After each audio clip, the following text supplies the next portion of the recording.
আমার ছেলেটাকে যদি তোরা গুলি করে মেরেই ফেলবি, তাহলে তোর চোখটা উপরালি কেন? কেন তার চোখটা উপরালি? এই আমাদের সোহানদের যারা চোখ উপড়িয়ে শহীদ করে, যারা সমাজকর্তা সমাজকর্মী হিসেবে জনপ্রতিনিধিত্বের দায়িত্ব পালন করেছেন, আজকে তাদের ব্যাপারে জামাতের কথা বলতে হয় না, পত্রিকায় মিডিয়ায় আসছে। সন্দেহ করা হচ্ছে হয় চোরাকারবারির সাথে লিপ্ত, না হয় হুন্ডি ব্যবসার সাথে লিপ্ত, না হয় স্বর্ণ চালানের সাথে লিপ্ত।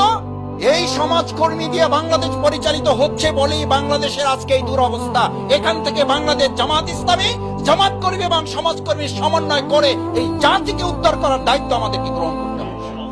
আমি সোহান ভাইয়ের বাবাকে সেদিন শুধু এতটুকু বলেছিলাম, ভাইজান অপেক্ষা করুন, ইন্নাহু হুয়া ইউবদি ওয়া ইউঈদ ওয়া হুয়াল গফুরুল ওয়াদুদ যুল আরশিল মাজিদ ফাআলুল লিমা ইউরিদ। তার কাউকে ফোন করতে হয় না, তার কারো কাছে দ্বারস্থ হতে হয় না। আমাদের ভাইয়ের শুধু চোখ উপড়ানো হয়েছে, আর আল্লাহ